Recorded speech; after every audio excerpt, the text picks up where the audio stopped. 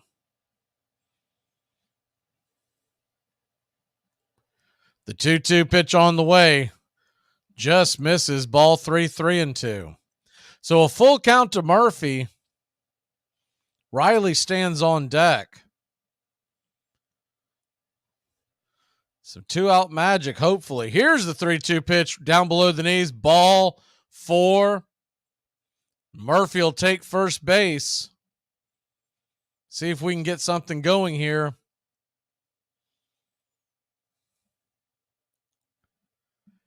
The bottom of the 8th with 2 outs. Austin Riley. Rosario is on deck. Ozzie in the hole. But there are 2 outs, 1 on. Riley, a double his first time up. First pitch is a strike right there at the knees. It's 0-1. Lined out and struck out after that. He's 1 for 3 on the night with an RBI. The 0-1 pitch on the way, gets away all the way to the backstop, and Murphy will jog up to second base. So he's in scoring position, though it's going to have to be a clean single to get Murphy around because they're not going to send him on anything close, trailing by 4. The 1-1 pitch. Swung on and sliced foul out of play. We'll do it again at 1-2.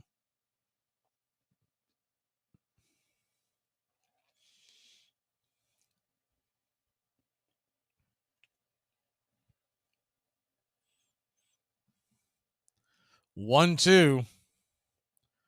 Riley digs in and slider misses just below the knees. Good take by Riley. That was a dangerously close pitch. Evens up the count at 2-2. So runner on second, 2 outs, a 2-2 count to Riley. Righty-righty matchup. Here's the windup. Here's the pitch in the dirt. Ball 3, 3-2. Full count to Riley, and Rosario looms on deck. You'd think he'll get something to hit here. So I doubt he wants to put anyone on with Rosario coming up. The 3-2 from Phillips. Check swing foul. Checks it towards the dugout. Almost an excuse me swing. We'll do it again at 3-2.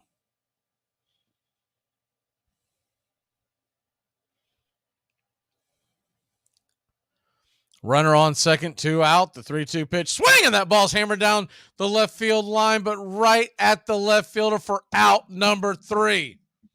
So close.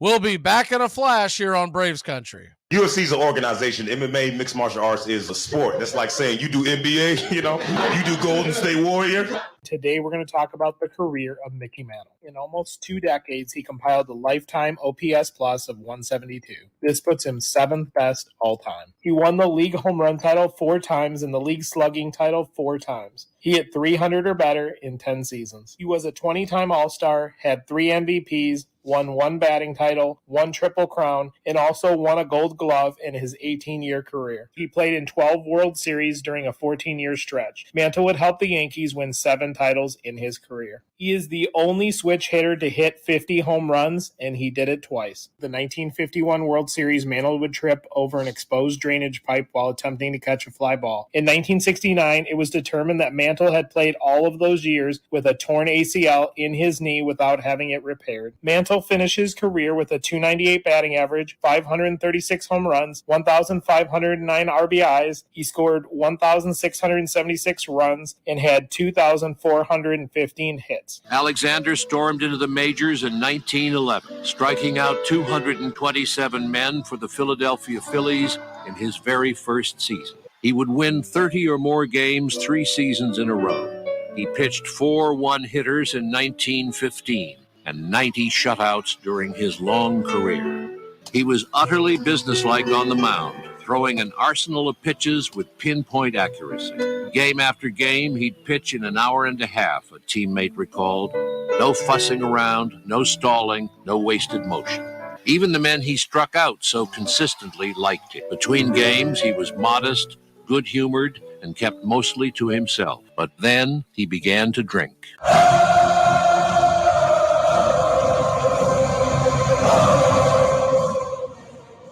Welcome back to Braves Country Baseball. The Atlanta Braves trail LA 5-1.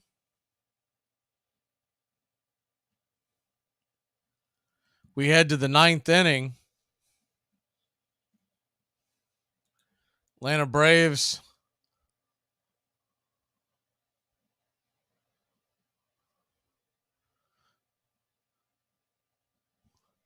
they'll take another round with Tonkin there on the mound, and the first pitch on the way from Tonkin is a strike on the outer edge to Mookie Betts, 0-1. 81-mile-an-hour slider. The 0-1 pitch inside, slider misses. It's 1-1. Betts 1 for 2 with a double to left to lead it off, then walked. Struck out and walked again. The 1-2 banged off the plate. Do it again. 1-2. Cubs lead the Mets 7-2. The 1-2 pitch swung on, grounded over to third. Riley's got it, fires it across the diamond, and it's a 5-3 put out for out number 1. So Cubs are handling the Mets. Diamondbacks beat the Phillies.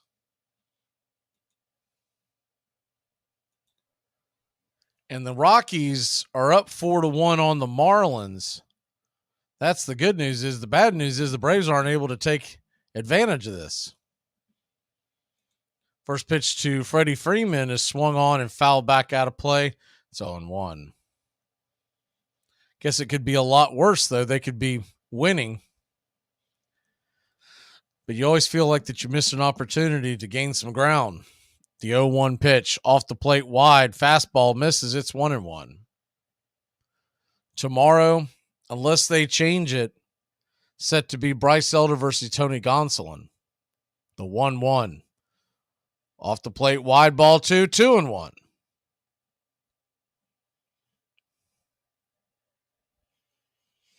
We'll be back at it tomorrow.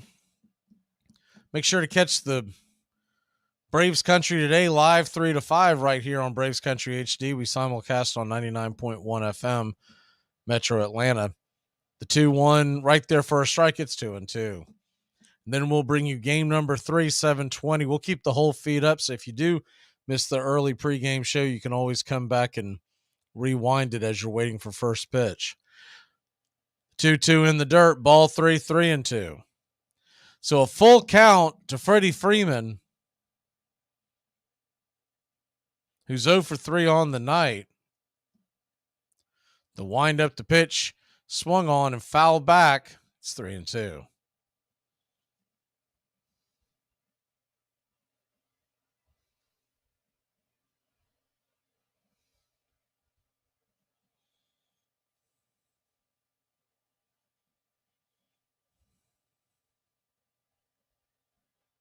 Three-two pitch swung on. That ball is ripped into right field for a base hit.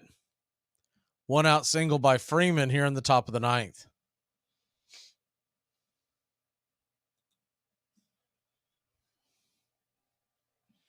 Giants have taken a 4-3 lead over the Twins. Game is in the eighth. This is a pretty good pitching matchup tonight. Cobb and Sonny Gray both with ERAs under 2.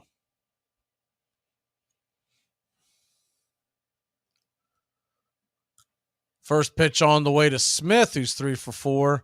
He's a strike right there at the top of the zone. Outer edge, it's 0-1. The 0-1. Rocks and fire swung on, and that ball is going to be lifted into center field. Making the catch is Hilliard for out number 2.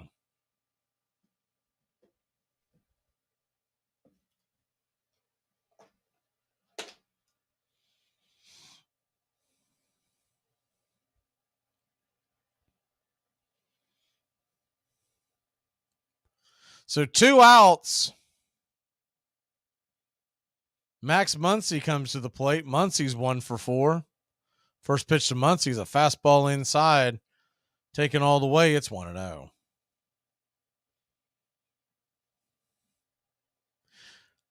We all know that Tonkin doesn't have the best stuff, but I'll tell you what, he's pretty valuable in that bullpen to come in and eat some innings when games are out of hand like this and keep the game relatively close. The 1-0 pitch misses inside, ball 2, 2-0.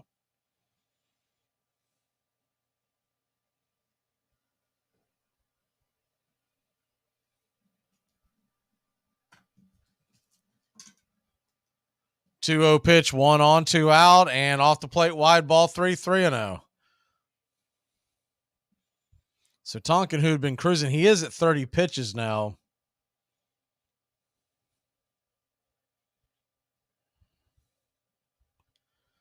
A 3-0 count. Lets it go inside, nowhere near the plate. Ball 4.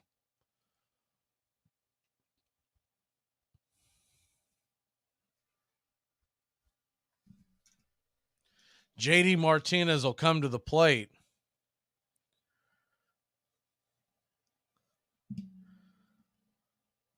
He's 0 for 4, but he hit 2 out last night. Runners on first and second, 2 away.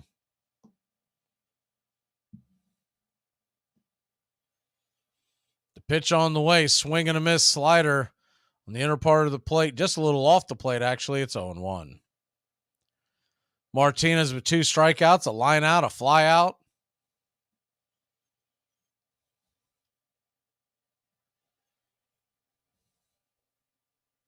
The 0-1 delivery. Swing, and that ball's blasted high and deep, going back on the track out of the building.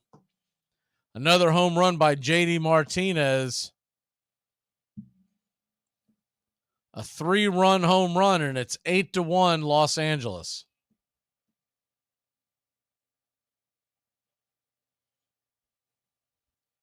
Well, get it all out of their system.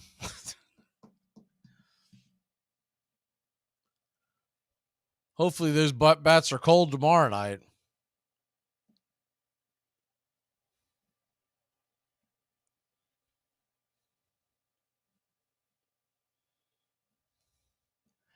I'm hoping that it's Dodd. I see the question for it, but I'm hoping that it's Dodd as the first pitch comes off the plate to Hayward.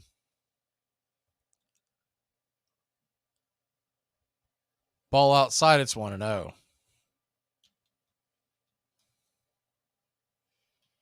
The 1-0 off the plate wide, called for a wide strike, it's 1-1. The 1-1 pitch. What I'm curious to see, I'm checking it right now,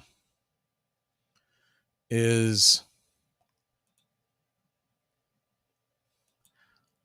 the 2-1 pitch swung on and popped up high and deep into right field. Underneath it is Acuna for out number 3, but not before LA blows this wide open. The Braves are going to need one heck of a 9th inning and a 2-point conversion. We'll be back in a flash. That reminds me, I dreamed about your sister yesterday. My sister? Yeah. What do you mean dream? What kind of dream? A sex dream. Oh, that's my sister we're talking about. You're having sex with my sister in reality. But that's my wife. I got a contract with the priest. You're having premarital sex dreams. Here are some baseball facts you might not have known. Future Hall of Famer Albert Pujols pitched in a game for the first time in his career. His pitching debut came in his 2,988th career game, which breaks the old record by over 500 games. Adam Wainwright and Yadier Molina, together they broke the record for most wins by a battery in MLB history with 203 wins together. Braves Country today. We're talking Southern sports. We go live 3 to 5 weekdays right here on WQEE. Braves Country today. Southern sports talk with the voice of Braves Country baseball, Mac Magee. Joined every day from sports analysts from all over Braves Country, talking college football, the NFL, Major League Baseball, and what's trending in the world of sports. Braves Country today. We go live 3 to 5 weekdays right here on WQEE. The greatest competitions, I think, in sports is the pitcher and the hitter. Now, I'm going to hit this ball. See, right now, I'm going to be better than you. And this pitcher's saying the same thing. I'm going to be better than you at this particular moment. This is in a pressure situation. So, and you are competing. And it's nobody can help you. Nobody can block for you in this. You got to do it on your own. You're listening to Braves Country Baseball on Braves Country HD. Please like and subscribe today. YouTube.com/@Braves Country.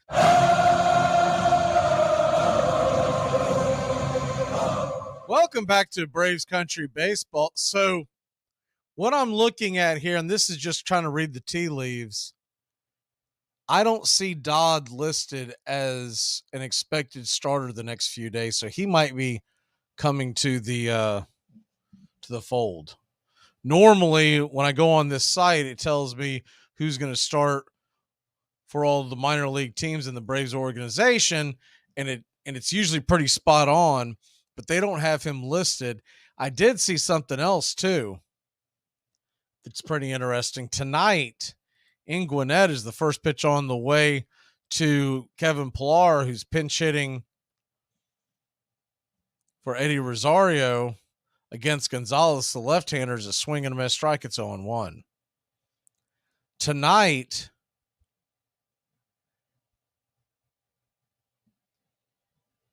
in Gwinnett, Mike Soroka pitched, so that automatically takes him out of it. But listen to this.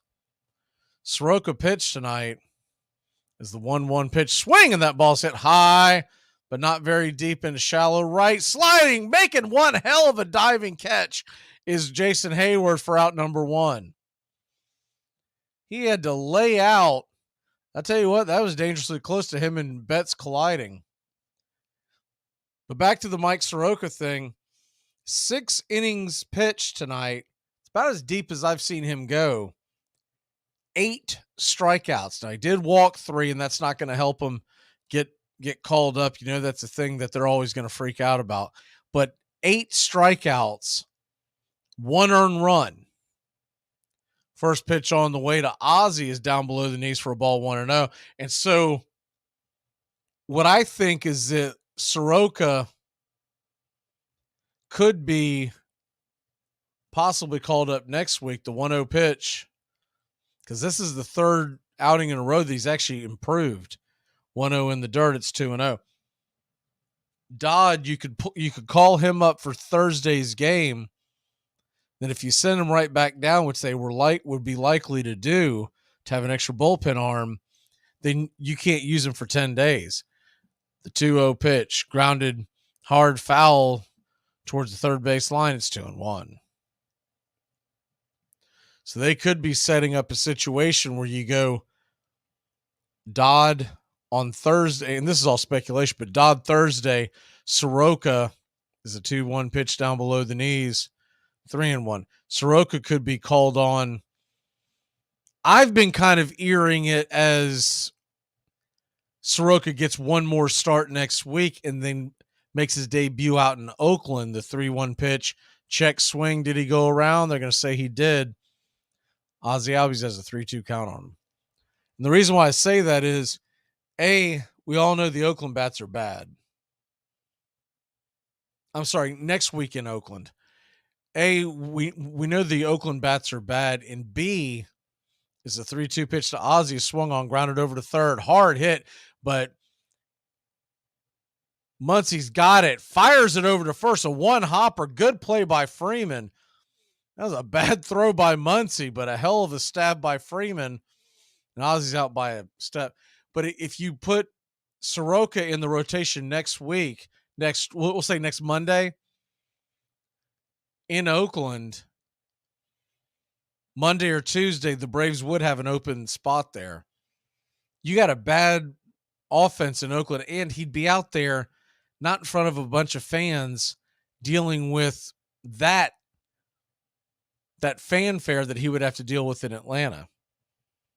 First pitch on the way to Ozuna is off the plate wide. It's 1-0. And like I said, that's all just speculation, but that's how I would play it. The 1-0 pitch, swing and fouls it back out of play. It's 1-1.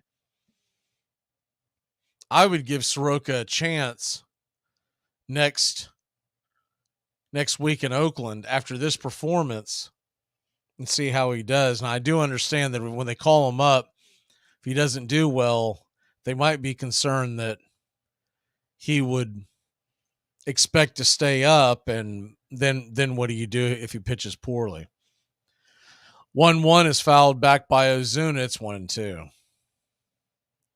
But what it looks like to me is that it sets up to me that Dodd would pitch Thursday, which is what we've all been kind of guessing, but they're always tight-lipped about it. The 1-2 off the plate, wide 2-2. Braves down to their final strike. I don't think they'll answer us tonight either. I don't think we'll get the answer until tomorrow night. The 2-2 pitch swung on and missed, strike 3, and that'll end the game. Atlanta Braves laid an egg tonight. I'll tell you what, that kid Miller, he's got a bright future, it looks like. Bobby Miller's going to get the win. His major league debut, 5 innings, 1 earned run, 1 walk, and 5 strikeouts. He'll now carry a 1.8 ERA. He got the best of Spencer Strider, who gave up 2 earned runs, though he did strike out 11. He gave up 4 altogether and 5 hits. Strider now has a 2.97 ERA. No save here in tonight's game. Spencer Strider goes to 4-2 on the year. Bobby Miller to 1-0. The attendance tonight, a little bit down from last night, a little surprising, 36,731, 89% capacity. Time of the game, 2 hours and 48 minutes. The Atlanta Braves will take a loss. It does look like the Cubs should hold on, but the Mets have had some miracle comebacks here recently. Cubs lead at 7-2 in the bottom of the 8th. The Phillies have lost. And just double check that score one more time. The Marlins and Rockies lead that 5-3, but that game is still in the 6th. So still a long way to go. We all know how the games are in Colorado. We will see you tomorrow night, 7:20 Eastern. Once again, if you get a chance to catch our daily show right here, we're keeping the same thread up from the time the show starts at 3 on, because it makes it easier to folks that want to come in and waiting for the ball game. They'll rewind it. Someone gave me that idea a couple of weeks ago, and it seems like that it just makes it easier for everybody. So we'll come on 3 to 5 and then step away and get set for game number 3 of Braves Dodgers tomorrow night. It's supposed to be Elder It's supposed to be Gonsolin. That could change, but as of right now, it's what we expect. And then we'll find out what they're going to do on Thursday. I'm with y'all. I don't want to see another bullpen game. And with Tonkin going 2 innings tonight, it kind of makes you think that wouldn't be the plan, but you never know. They could still also bring up Danny Young. I believe he's past his 10 days at this point. Braves drop a tough one, 8-1. Y'all have a great night, Braves country. We'll see you tomorrow live 3 to 5, and then first pitch 7:20, all right here on Braves Country HD. Please like and subscribe today.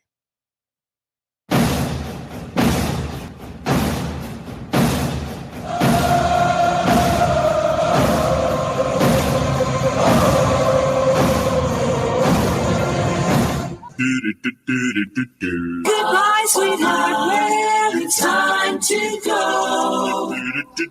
We're back tomorrow with another show. Well, let's move forward, we'll talk to you then. Goodbye, sweetheart, goodbye. Goodbye. Guys and gals, it's time to go. We'll see you on the next show. Same back time, same back channel.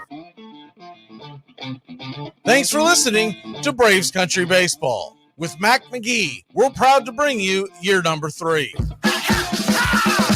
Braves Country Baseball comes your way Tuesdays and Friday nights and 2 more bonus games for a total of 4 games a week. You can also catch Braves Country, our daily sports talk show. We go live 3 to 5, 99.1 FM WQEE, Metro Atlanta.